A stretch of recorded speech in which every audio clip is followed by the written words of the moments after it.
स्वागत करता हूँ अपने YouTube चैनल पर। ठीक है दोस्तों, आज ये हमारी हिंदी की क्लास नंबर 2 है। इससे पहले हमने क्लास 1 पढ़ी थी और उसमें हमने इंट्रो दिया था, क्या वर्ण होता है, क्या शब्द होता है। आई होप आप सबने वो क्लास की होगी, या नहीं की है तो वो वापस प्लेलिस्ट में अवेलेबल है, आप वापस जाइए और वो क्लास करिए, क्योंकि वो बेसिक है हिंदी का और वहीं से स्टार्ट होता है आपका वर्ण। ठीक है, तो आज हमें पढ़ना है यहाँ पर वर्ण के भेद। आज का टॉपिक देखिए, इसमें समझ रहा है कि स्क्रीन पे कहाँ था वर्ण के भेद। आज हमारा यह टॉपिक है। अच्छा, वर्ण के भेद आपके होते हैं 2, 3 और 4, यानी कि इसका आंसर आपके ऑप्शन पर डिपेंड करेगा। देखिए बच्चों, ये जो वर्ण के भेद होते हैं इसका 2 भी हो सकता है आंसर, 3 भी हो सकता है, 4 भी हो सकता है। ये आपके ऑप्शन पर ही डिपेंड करेगा, आपको क्या आंसर देना है ऑप्शन के अकॉर्डिंग। अगर ऑप्शन में 4 है तो आपका आंसर 4 ही होगा, या 4 नहीं है तो वही आंसर आपको लेना है जो मैक्सिमम डिजिट होगी। हिंदी की यही बात होती है कि मैक्सिमम आंसर जो बनता है आपके ऑप्शन से ही बनता है, और यहीं पे मैक्सिमम बच्चे गलती करते हैं। ठीक है, तो इसे एक बार समझ लेते हैं कौन कौन से भेद होते हैं।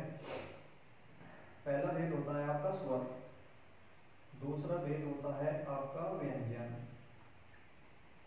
तीसरा भेद होता है आपका अयोगवाद। ये मैक्सिमम बच्चे जानते हैं कि 3 भेद होते हैं, लेकिन जब वो 4 भेद पूछेगा तो आपसे वो पूछना चाहता है चौथा भेद। चौथा भेद जो होता है उसका नाम है जीव्य, मूल्य,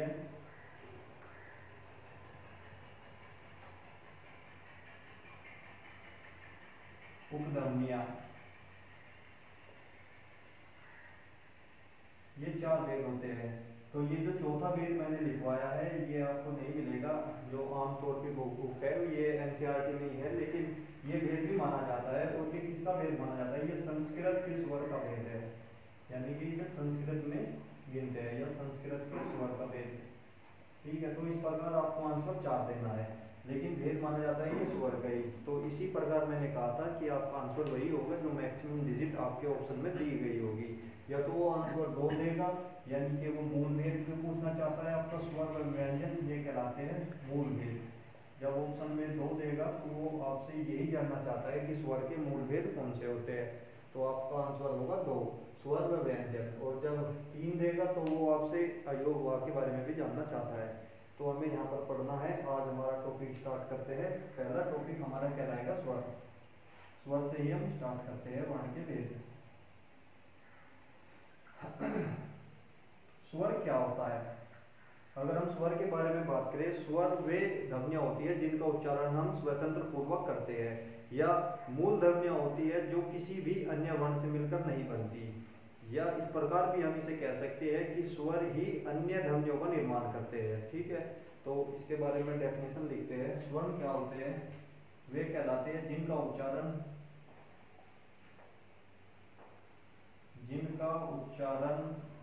हम स्वतंत्र पूर्वक करते हैं, या स्वतंत्रता पूर्वक करते हैं।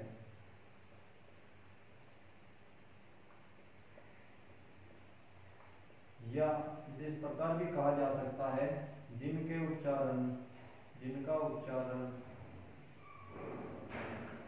बिना किसी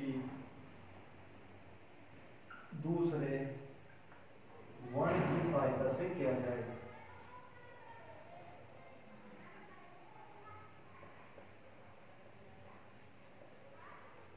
सहायता से किया जाए। तो ये डेफिनेशन जो मैंने लिखवाई है ये आपको लिखना है। इसी प्रकार वन लाइनर यहाँ से क्वेश्चन भी बन सकता है कि उन ध्वनियों को क्या कहते हैं जिनका उच्चारण हम बिना किसी दूसरे वर्ण की सहायता के करते हैं। तो इसका आंसर होगा आपका वर्ण। तो इस प्रकार जो स्वतंत्र ध्वनियां होती है उन्हें क्या कहते हैं, इस प्रकार भी एग्जामिनर पूछ सकता है, उसको कहेंगे आप वर्ण। ठीक है, तो अब इनकी संख्या देख लेते हैं, इनकी संख्या कितनी होगी। अगर हम इनकी संख्या की बात करें, इनकी संख्या होती है आपकी 11। अगर हम हिंदी की बात करें, लेकिन वही इनकी संख्या हो जाएगी 13 जब हम संस्कृत भाषा की बात कर रहे हैं। तो एक बार इसे समझते हैं चार्ट के द्वारा। यहाँ पर सबसे पहली जो उनकी सबसे पहले भाषा लोक भाषा बनी वो कहलाती है आपकी प्राकृत भाषा या पाली भाषा कहलाती है। जो सबसे पहली भाषा बनी थी और यह जो सबसे पहले लोक भाषा थी जिसमें गौतम बुद्ध ने अपने उपदेश भी दिए थे, उस भाषा को कहते हैं पाली भाषा। तो पाली भाषा में स्वरों की संख्या कितनी थी, या वो आपसे पूछेगा प्राकृत भाषा में स्वर की संख्या कितनी थी, या आपसे पूछेगा वो हिंदी में स्वरों की संख्या कितनी है हिंदी भाषा में, या पूछेगा संस्कृत भाषा में स्वरों की संख्या कितनी है। तो मैक्सिमम यहाँ से 4 प्रकार के क्वेश्चन बन सकते हैं। तो अगर बात करें पाली भाषा में स्वरों की संख्या, पाली भाषा में स्वरों की संख्या थी आपकी 9।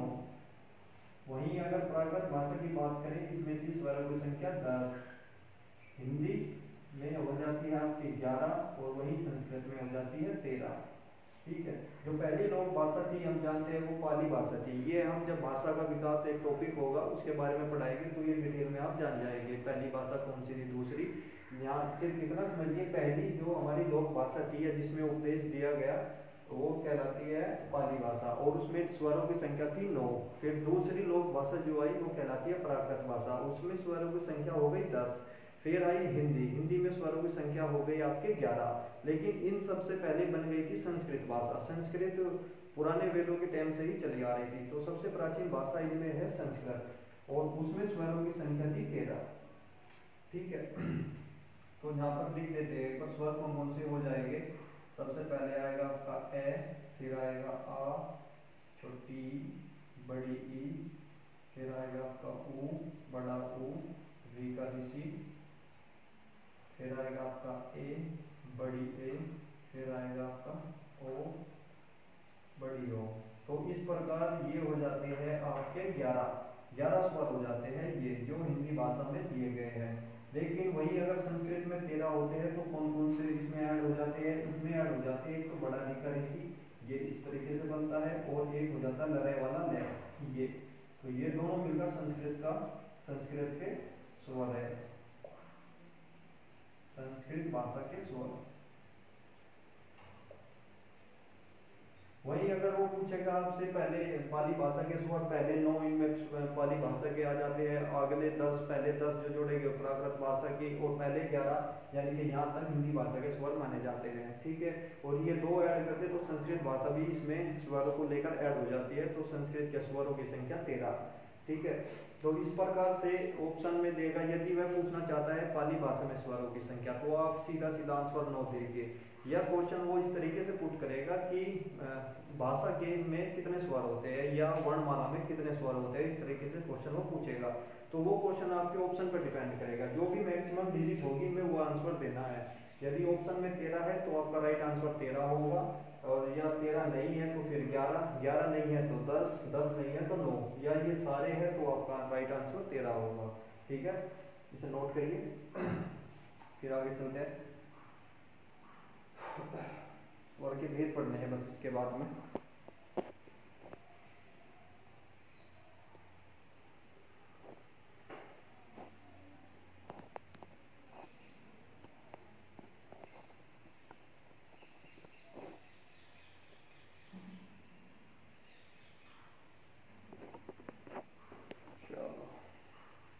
नोट कर लिया होगा आपने। अब पढ़ते हैं हम स्वर के भेद।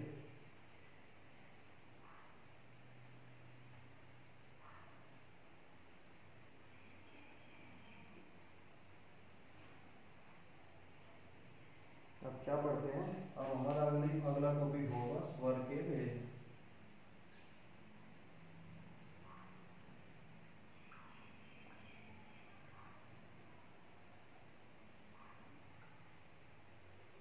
स्वर के भेद कितने होते हैं, 4 भेद होते हैं स्वर के। कौन कौन से भेद होते हैं, पहला भेद का नाम होता है मात्रा व उच्चारण के आधार पर स्वर के भेद।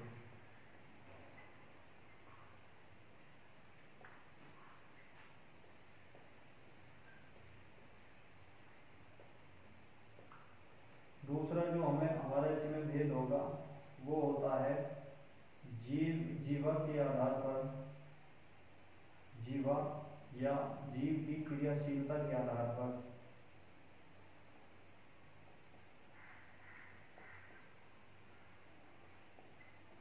क्रियाशीलता के आधार पर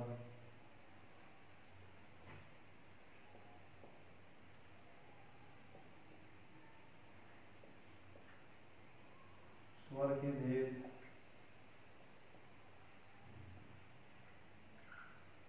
तीसरा इसी में पूछेगा ओष्ठाकृति के आधार पर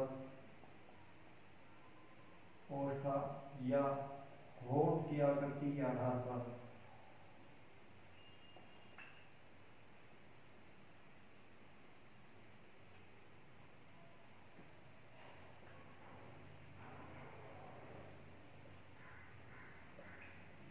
स्वर के भेद। वही चौथा इसका भेद होगा मुखाकृति या मुख की बनावट के आधार पर स्वर के भेद।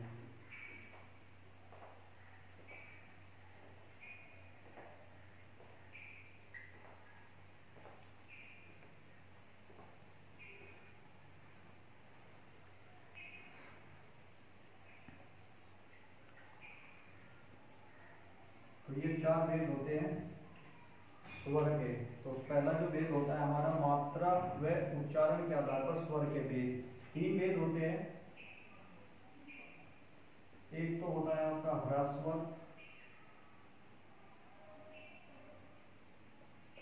दूसरा होता है आपका दीर्घ स्वर,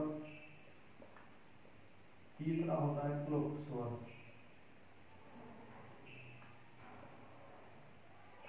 वही जीवा या जीव की क्रियाशीलता के आधार पर तीन भेद होते हैं। अग्र स्वर, मध्य स्वर, तीसरा भेद होता है आपका पच स्वर। वही अगर ओष्ठा या होठ के आकृति के आधार पर स्वर के भेद पूछेगा तो ये भेद होते हैं आपके दो कौन कौन से भेद हो जाएंगे। पहला भेद होगा वृत्ताकार स्वर। दूसरा जो भेद होता है अवृत्ताकार स्वर।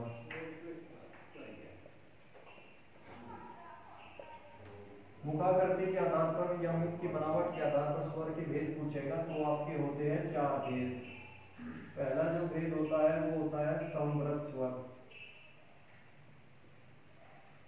दूसरा जो भेद होता है वो होता है विव्रत स्वर। और तीसरा जो भेद होता है वो होता है अर्ध संवृत स्वर। चौथा जो भेद होता है वो कहलाता है आपका अर्ध विव्रत स्वर। नोट करिए फिर समझाते हैं इनके बारे में।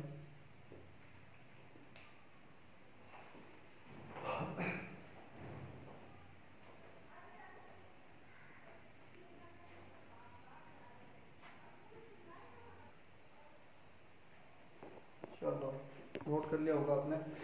अगर हम बात कर रहे हैं मात्रा व उच्चारण, मात्रा व उच्चारण क्या होता है, जितना लंबा समय ले रहे हैं मात्रा होती है एक मात्रिक, द्विमात्रिक, त्रिमात्रिक। अगर वो उसने ऑप्शन में या पर्सन में सीधा मेंटेन किया मात्रा के आधार पर स्वर के भेद, तो आप देंगे एक मात्रिक, द्विमात्रिक और त्रिमात्रिक, ये हम आगे बताएंगे। लेकिन अगर वहां पर आता है मात्रा व उच्चारण के आधार पर स्वर के भेद, तो तीन भेद होते हैं, ह्रस्व स्वर, दीर्घ स्वर और क्लुप्त स्वर। ठीक है। और वही क्या होता है जीव की क्रियाशीलता, यानी कि जो हम वे स्वर होते हैं जो हम अपनी जीभ के द्वारा उच्चारित करते हैं या जिनका उच्चारण करने में जीभ का प्रयोग किया जाता है, उसके आधार पर स्वर को बांटा जाता है। तो इसमें भी तीन भागों में बांटा जाता है। कौन कौन से तीन भाग होते हैं? अग्र स्वर उन्हें कहते हैं जो जीभ के अगले हिस्से के द्वारा बोला जाता है, यानी कि जो हमारे दांतों के पास का क्षेत्र होता है उसके द्वारा उच्चारित की जाती है, वे स्वर आते हैं। मध्य स्वर इसमें क्या होता है? मध्य स्वर इसमें वे स्वर आते हैं जो हमारे जीभ के मध्य भाग द्वारा उच्चारित किए जाते हैं। और पच स्वर भी होते हैं जो हमारे गले के पास का जो रीजन होता है या इस प्रकार के जहाँ पर जीभ खत्म होती है या बिल्कुल गले के कंठ वाला जो पोर्शन होता है वहां से उच्चारित किए जाते हैं, इसमें आते हैं पच स्वर। ठीक है। अगला हो जाएगा ओष्ठा या होठ की आकृति के आधार पर क्या होता है, यानी कि होठ की बनावट, उच्चारण करने में होठों का जो आकृति बनती है, दो ही प्रकार की आकृति बनती है होठ की, एक तो वो या तो गोलाकार होगा या अवृत्ताकार होगा। गोलाकार यानी कि वृत्ताकार, ठीक है। तो इस आधार पर हम दो भागों में बांटते हैं, वृत्ताकार स्वर, अवृत्ताकार स्वर। इसमें वे स्वर आते हैं जिनको उच्चारण करते समय होठ की आकृति गोल हो जाती है, या होठ की आकृति गोल नहीं होती, उन्हें अवृत्ताकार स्वर की श्रेणी में रखते हैं, ठीक है। आगे होती है मुख की बनावट या मुख आकृति के आधार पर। इसमें किस प्रकार चार भाग में विभाजित किया गया है। पहला होता है समृद्ध स्वर। इसमें वे स्वर रखे गए हैं जिनका उच्चारण करते समय हमारा मुख काफी कम खुलता है या बहुत ही कम खुलता है, बिल्कुल नए के बराबर, तो वे होते हैं आपके समृद्ध स्वर। वहीं अगर विवृत स्वर की बात करें, इसमें वे स्वर आते हैं जिनका उच्चारण करते समय हमारा मुख पूरा खुलता है, यानी कि जिसमें पूरा मुख खुल जाएगा, वे आते हैं विवृत स्वर की श्रेणी में। वहीं तीसरे स्वर की बात करें तो इसमें आता है अर्ध समृद्ध स्वर। अर्ध समृद्ध स्वर वे होता है जिनमें जिनका उच्चारण करते समय हमारा मुख बिल्कुल आधा खुलता है, तो वे आते हैं अर्ध समृद्ध स्वर में। और वहीं अर्ध विवृत स्वर वे स्वर आएंगे जिनका उच्चारण करते समय हमारा मुख आधे से कुछ ज्यादा खुलेगा, ना तो पूरा खुलेगा और आधे से कुछ ज्यादा खुलेगा, ठीक है। यानी कि हम कह सकते हैं इसमें तो खुलता है हमारा 1/4, इसमें 1/2, इसमें 3/4 खुल सकता है, या इसमें पूरा मतलब 1/4 यहाँ पर एक खुलेगा और इसमें खुलेगा 1/4 हो जाएगा आपका, इसमें थोड़ा मुख खुलता है, पूरा मुख खुलेगा आपका, इसमें पूरा एक भाग आ जाएगा, आधा मुख खुलेगा इसमें 1/2, और वहीं आधे से कुछ ज्यादा यानी कि 3/4 हिस्सा इसमें खुल जाएगा। तो इस प्रकार भी आप समझ सकते हैं इसे, ठीक है। चलो एक एक भेद के बारे में डिटेल से पढ़ते हैं। हमारा पहला भेद पढ़ते हैं मात्रा व उच्चारण के आधार पर। ठीक है, तो घुमा लेकर क्या अगर कोई कट रहा है ना घुमा देगा। ठीक है, पहला भेद पढ़ते हैं मात्रा व उच्चारण के आधार पर। मात्रा व उच्चारण।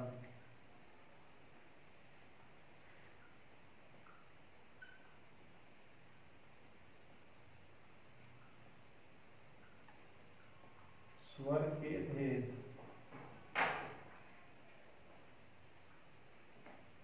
कितने भेदों में? हमने 3 भेद बताए थे, 3 भेदों में बांटा गया है, ठीक है। पहला भेद ह्रास स्वर का होता है,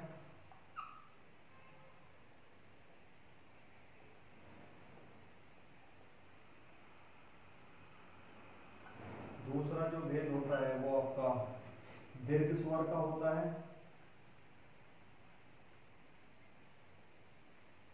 जो तीसरा भेद होता है वो आपका होता है क्लुप्त स्वर।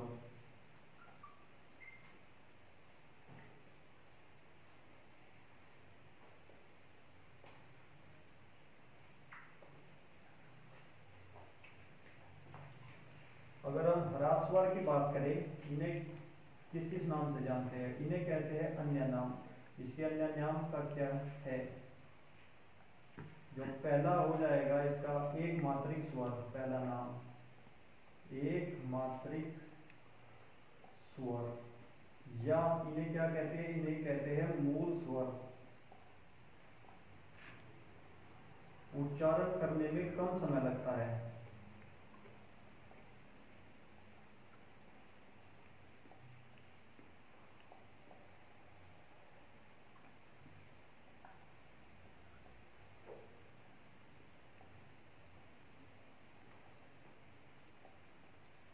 कौन कौन से स्वर आते हैं इसमें? इसमें आएगा ए, छोटी ई या छोटा ऊ और ऋषि। ये 4 स्वर आते हैं, इन्हें माना जाता है ह्रास स्वर, यानी कि ये होते हैं मूल स्वर। इन्हें क्या कहते हैं? इन्हें कहते हैं मूल स्वर, या ह्रास स्वर का ही अन्य नाम मूल स्वर होता है, ठीक है जी। ओके, अब चलते हैं दीर्घ स्वर के बारे में। पहले तो इनके अन्य नाम भी देख लेते हैं, इन्हें क्या क्या कहते हैं। इसे कहते हैं द्विमात्रिक स्वर,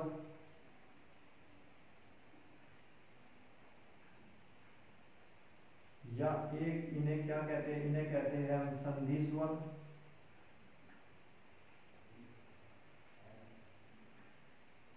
ठीक है। और दीर्घ स्वर के क्या होते हैं, दीर्घ स्वर के दो भेद होते हैं, इसके भी दो भेद होते हैं।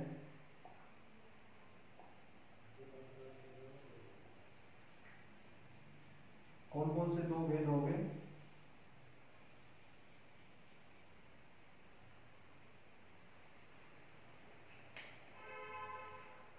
एक भेद का नाम होता है आपका सजातीय स्वर,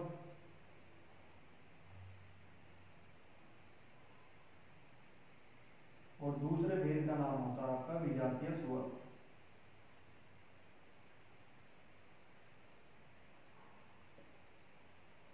सजातीय स्वर की बात करें, किन्हें कहते हैं सजातीय स्वर? सजातीय स्वर कहते हैं आपका जो दो समान वे वर्ण जो दो समान स्वरों के मेल से बनते हैं।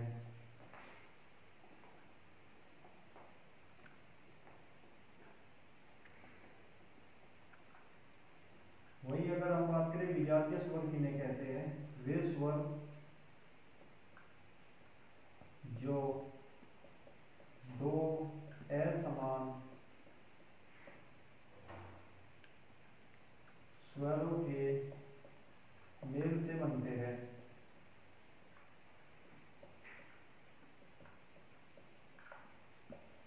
कौन कौन से आएंगे इसमें? इसमें आएगा आपका बड़ा आ, बड़ी ई और बड़ा ऊ, यानी कि ए प्लस ए मिलकर बनाएगा ये मिलकर बनाएगा छोटी ई प्लस छोटी ई, ये मिलकर बनाएगा छोटा ऊ प्लस छोटा ऊ। ठीक है। अगर वही विजातीय स्वर की बात करें हम, इसमें क्या आएगा? इसमें आएगा ए, छोटी ए, बड़ी ए, छोटा ओ, बड़ी ओ, ये आ जाएगा आपका विजातीय स्वर में। यानी कि ए कैसे बनेगा? ए प्लस छोटी ई, आई, ये मिलकर बनाता है ए, और ये मिलकर बनाएगा आपका ए प्लस बड़ी ई, ये मिलकर बनाएगा ए प्लस छोटा ऊ, और ये मिलकर बनाएगा ए प्लस बड़ा ऊ। ठीक है। यानी कि अगर हम बात करते हैं ह्रास स्वर की, ह्रास स्वर, यानी कि अगर हम कई उच्चारण के आधार पर स्वर के भेद, पहला भेद होता है ह्रास स्वर। ह्रास स्वर को ही एक मात्रिक स्वर कहते हैं, यानी कि मात्रा के आधार पर स्वर तीन भागों में बढ़ता है, एक मात्रिक, द्विमात्रिक और इसे कहते हैं त्रिमात्रिक। लेकिन उच्चारण के आधार पर पूछेगा तो आपका हो जाएगा ह्रास, दीर्घ, प्लुत। ठीक है। पहले प्लुत के बारे में समझते हैं, फिर आगे बात करेंगे। अगर हम प्लुत की बात करें, इसे क्या कहते हैं? इसका अन्य नाम हो जाएगा, इसे कहते हैं त्रिमात्रिक स्वर। त्रिमात्रिक स्वर भी कहते हैं, या इसे कहा जाता है पवित्र स्वर, या इसे कहा जाता है विशाल स्वर।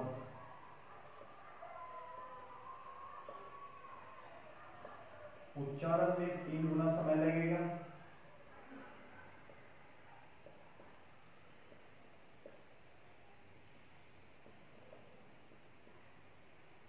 या उच्चारण लंबा खींचता है इसका, ऐसे भी समझ सकते हैं। जैसे हमने बोला राम, यानी कि इस तरीके से जो आपने लिखा भी देखा होगा। ठीक है। तो एक बार अब इनके बारे में समझ लेते हैं। जैसे हम बात कर रहे हैं ह्रास स्वर की। ह्रास स्वर, अगर वो आपसे कहेगा उच्चारण के आधार पर स्वर के भेद बताइए, उच्चारण के आधार पर स्वर के 3 भेद होते हैं। पहला होगा आपका दीर्घ, दूसरा होगा, पहला होगा ह्रास, दूसरा होगा दीर्घ, तीसरा होगा प्लुत। लेकिन वही अगर ये बात करता है मात्रा के आधार पर, ये जो दिया है मात्रा के आधार पर स्वर के भेद हो जाएंगे 3, एक मात्रिक, द्विमात्रिक, त्रिमात्रिक। तो ये आपको क्वेश्चन में देखना पड़ेगा वो मात्रा के आधार पर कह रहा है या उच्चारण के आधार पर कह रहा है, लेकिन तीनों का मीनिंग होगा एक ही। ठीक है। अगर हम ह्रास स्वर की बात करें, इनके अन्य नाम हमने बताए थे, एक मात्रिक और मूल स्वर, इसमें आ जाएगा ये। और ये जो होता है ये मूल स्वर इसलिए होता है क्योंकि उच्चारण में बहुत ही कम समय लगता है, इसलिए इन्हें एक मात्रिक भी कहा जाता है, इन्हें मूल स्वर भी कहते हैं। वहीं अगर हम बात करते हैं दीर्घ स्वर की, दीर्घ स्वर क्या होता है? इन्हें कहते हैं द्विमात्रिक स्वर, यानी कि द्विमात्रिक स्वर वे होते हैं जिन्हें बोलने में दुगना समय लगता है, या मूल स्वरों से बोलने में दुगना समय लगेगा। ठीक है। और इन्हें, इनके अन्य नाम आप याद रखना, इन्हें संधि स्वर भी कहते हैं। संधि स्वर इसलिए कहते हैं क्योंकि ये 2 स्वरों का मेल होता है, इसलिए इन्हें संधि स्वर भी कहा जाता है। ठीक है। अगर दीर्घ स्वर के वो भेद पूछेगा आपसे, दो भेद होते हैं सजातीय स्वर। सजातीय स्वर वे होते हैं जो दो समान स्वरों के मेल से मिलकर बनता है, जैसे ए प्लस ए मिलकर आ बनाता है। इसमें क्या होता है, समान स्वरों की संधि होती है। और विजातीय स्वर में क्या होता है, दो अलग अलग स्वरों की संधि से मिलकर बनता है। ये आपका सब हो जाएगा विजातीय स्वर। वहीं अगर वो बात करेगा क्लुप्त स्वर की, क्लुप्त स्वर क्या होता है, क्लुप्त स्वर का सबसे पहले अन्य नाम भी पूछेगा। सबसे पहले तो इसे क्या कहते हैं, त्रिमात्रिक स्वर, यानी कि मूल स्वर से बोलने में 3 गुना समय लगेगा। ठीक है। दूसरा इसका अन्य नाम हो जाएगा पवित्र स्वर, इन्हें पवित्र स्वर भी कहा जाता है। और सबसे बड़ा विशाल स्वर भी कहा जाता है। विशाल स्वर इसलिए कहा जाता है क्योंकि इन्हें बोलने में 3 गुना समय लगता है, इसलिए ये बड़े विशाल होते हैं।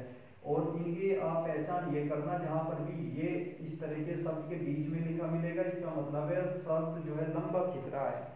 ठीक है। जैसे हम बोलते हैं राम, इस तरीके से लंबी लंबी जाएगी तो हम इससे डिनोट कर देते हैं। हमने बोला श्याम, तो इस तरीके से ये शब्द जाएगा। जो भी शब्द लंबा खच रहा है वो आता है आपका त्रिमात्रिक स्वर में।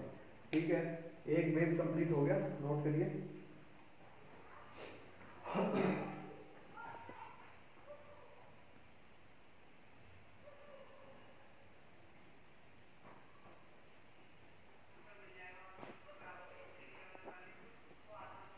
ठीक है।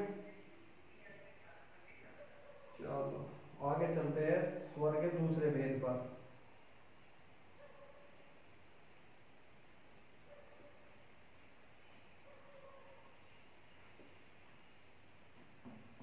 स्वर का दूसरा भेद होता है ओष्ठ्य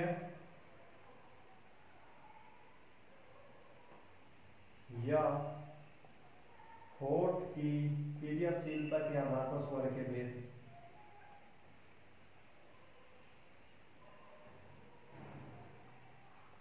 क्रियाशीलता के आधार पर स्वर के भेद।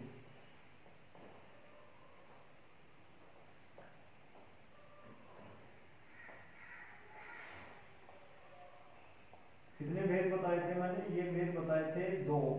कौन कौन से 2 भेद होते हैं, एक भेद होता है आपका वृत्ताकार स्वर का, वृत्ताकार स्वर। और दूसरा भेद क्या होता है, दूसरा भेद होता है आपका अवृत्ताकार स्वर।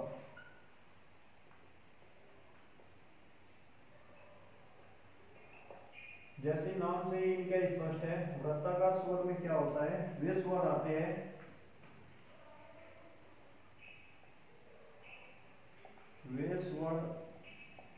हैं जिनका उच्चारण करते समय होठ की आकृति गोल हो जाती है।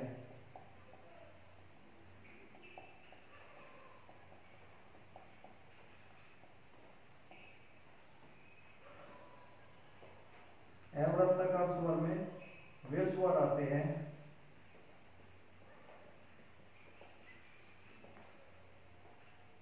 जिनका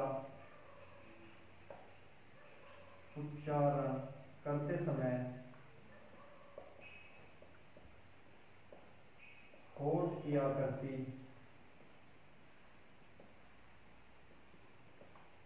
गोल नहीं होती।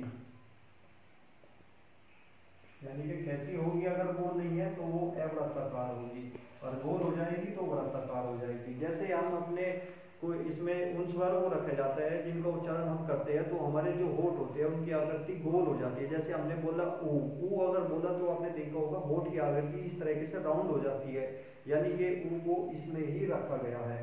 तो इसमें कौन कौन से स्वर आएंगे ये देख लेते हैं। इसमें आते हैं आपका ऊ, छोटी ऊ और बड़ी ऊ, और छोटा ओ और बड़ी ओ, यानी कि 4 स्वर आपके ऐसे होते हैं जो होठ की आकृति को गोल कर देते हैं। और अन्य सभी स्वर इसमें आ जाएंगे। ये आ जाएगा आपका ए, आ, छोटी ई, बड़ी ई, और भाई ए, बड़ी ए, री का ऋषि। यानी कि 7 स्वर ऐसे होते हैं जो अवृत्ताकार होते हैं और 4 स्वर ऐसे होते हैं जो वृत्ताकार होते हैं। ठीक है, नोट कर लीजिए।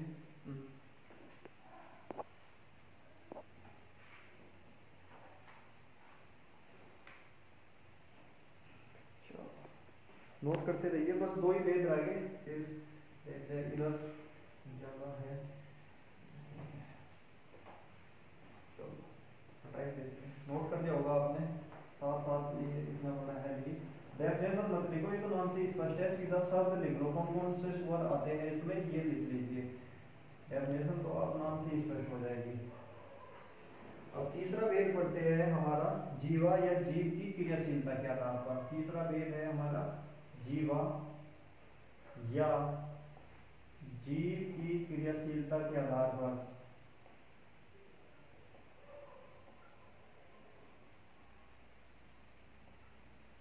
जीवा या जीव की क्रियाशीलता के आधार पर।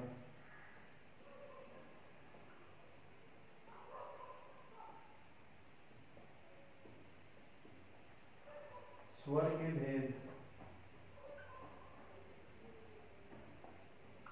यहाँ पर होते हैं 3 भेद, और वही हमारा चौथा भेद होगा मुखाकृति के आधार पर।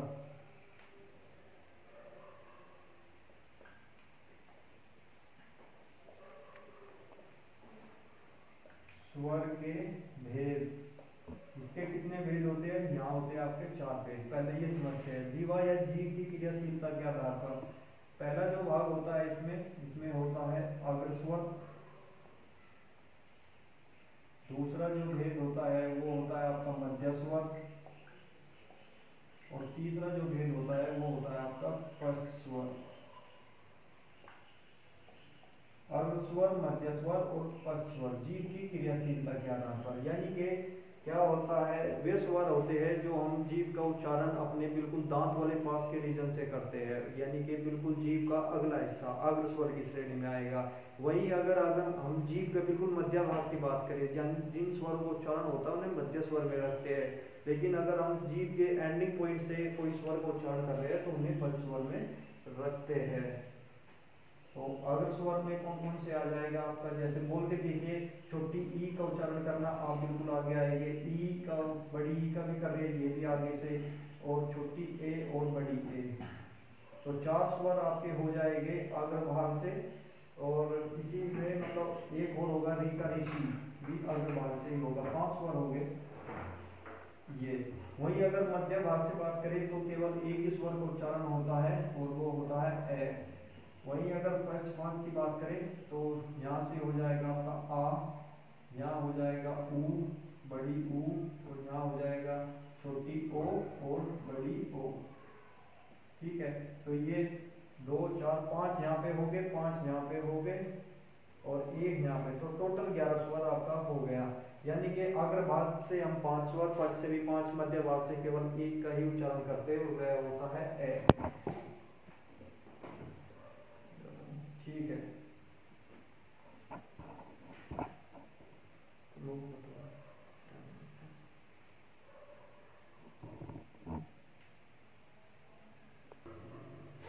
ठीक है। तो अब ये पढ़ लेते हैं मुखाकृति के आधार पर स्वर के भेद। तो यहाँ कितने भेद होते हैं, यहाँ 4 भेद होते हैं। कौन कौन से, एक तो होता है समवृत स्वर,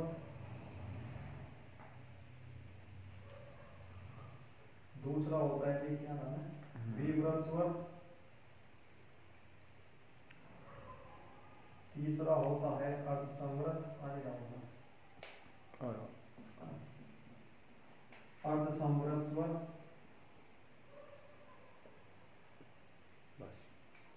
और यही चौथा भेद होता है आपका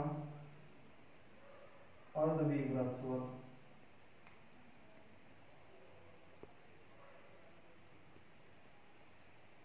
अर्धसंवृत स्वर क्या होता है, वे स्वर आते हैं इसमें जिनका उच्चारण करते समय मुख काफी कम खुलता है। काफी कम खुलेगा, किस किस में खुलेगा, एक तो खुलेगा आपका ई में, बड़ी ई में, री का ऋषि में, उच्चारण करके देखिए साथ साथ, और ऊ में खुलेगा और बड़े ऊ में खुलेगा। यानी कि ये 5 होते हैं आपके संवृत स्वर। इनका उच्चारण करके देखना, जैसे मैंने बोला ई तो बिल्कुल थोड़ा सा खुला, बड़ी ई का भी ऊ बोला मैंने ऊ, तो ये क्या हो, काफी कम खुला। तो इसका मतलब संवृत स्वर वे होते हैं जिनका उच्चारण करते समय हमारा मुख बहुत ही कम खुलता है या न के बराबर खुलता है। ठीक है, विव्रत स्वर क्या होता है, विवृत स्वर वे स्वर आते हैं जिनका उच्चारण करते समय पूरा मुंह खुल जाता है, और इसमें केवल एक ही स्वर आएगा और वो होगा आपका आ। जैसे बोल के देखिए, मैंने बोला आ तो मुंह पूरा खुल गया, तो एक ही स्वर है विवृत में और वो होगा आ। अर्ध संवृत स्वर क्या होता है? अर्ध संवृत स्वर, इसमें वे स्वर आते हैं जिनका उच्चारण करते समय हमारा मुख बिल्कुल आधा खुलता है, यानी कि आधा मुख किसमें खुलेगा? एक तो ए का उच्चारण करके देखिए आप, छोटी ए का हो गया, छोटी ए का हो गया और छोटे ओ का हो गया। इन सब का उच्चारण करते समय हमारा मुख आधा खुल जाता है, इसलिए इन्हें कहते हैं अर्ध संवृत स्वर। अर्धविवृत स्वर वे स्वर होते हैं जिनका उच्चारण करते समय आधे से कुछ ज्यादा मुख खुलेगा, पूरा तो नहीं खुलेगा लेकिन पूरे से थोड़ा कम खुलेगा, वे आते हैं आपके अर्धविवृत में। और इसमें दो ही स्वर होती है, एक तो बड़ी ए आ जाएगा और बड़ी ओ आ जाएगा। ठीक है, तो आपका स्वर का टॉपिक कंप्लीट हो गया, नोट करिए, फिर आगे चलते हैं।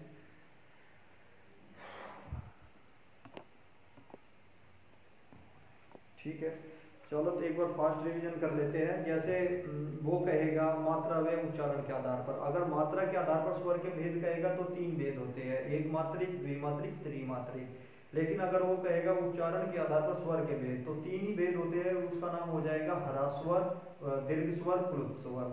ह्रस्व स्वर को ही एक मात्रिक कहते हैं, दीर्घ स्वर को ही द्विमात्रिक कहते हैं और प्लुप्त को ही कहते हैं आपका त्रिमात्रिक स्वर। ठीक है, फिर दूसरा जो भेद होता है वो होता है जीव की क्रियाशीलता के आधार पर, यानी कि अग्र स्वर, मध्य स्वर और पश्च स्वर। अग्र स्वर वे होते हैं जो हमारे जीव के अगले हिस्से से बोले जाते हैं, मध्य में जो हमारे मध्य भाग से बोले जाएंगे जीव के, और पश्च में आएगा जो जीव के पिछले भाग से उच्चारित हो गए। वहीं तीसरे भेद की बात करें, तीसरा भेद हो जाएगा आपका ओष्ठाकृति, यानी कि होठ की बनावट के आधार पर स्वर के भेद। ये भी आपके दो भेद होते हैं, एक होता है वृत्ताकार, यानी कि जिनका उच्चारण करते समय हमारे होठ की आकृति गोल हो जाती है, उन्हें वृत्ताकार में रखा गया, इसमें 4 स्वर होंगे। और वहीं अगर हम अवृत्ताकार में बात करें, जो उच्चारण करते समय हमारे होठ की आकृति गोल नहीं होती, वे अवृत्ताकार में, इसमें 7 स्वर होते हैं। वही चौथे भेद की बात करें तो मुखाकृति या मुख की बनावट के आधार पर स्वर के भेद, ये 4 भेद होते हैं आपके। पहला भेद हो जाएगा आपका संवृत, दूसरा विवृत, तीसरा अर्ध संवृत, चौथा हो जाएगा अर्धविवृत। संवृत वे होता है जिसमें मुख थोड़ा कम खुलेगा या न के बराबर खुलेगा। दूसरा विवृत होता है जिसमें हमारा पूरा मुख खुल जाता है। तीसरा भेद होता है इसका अर्ध संवृत, यानी कि आधा मुख हमारा इसके में खुलेगा। और अगर हम अर्धविवृत की बात करें तो उच्चारण में क्या होगा, इसमें पूरा मुख न खुलकर पूरे से थोड़ा कम खुलेगा, आधे से ज्यादा लेकिन पूरे से कम। ठीक है, तो इस प्रकार आपके स्वर के 4 भेद हो गए, इन्हें नोट करिए, फिर क्लास एंड करते हैं। कल हम पढ़ेंगे इसमें व्यंजन के भेद और फिर अयोगवा और जीव मूल्य उपध्वनि पढ़ेंगे, फिर इसमें हम पढ़ेंगे उच्चारण स्थान के बारे में। ठीक है, चलो ठीक है बच्चों, thank you, good bye. Channel को सब्सक्राइब कीजिए और शेयर कीजिए, थैंक यू।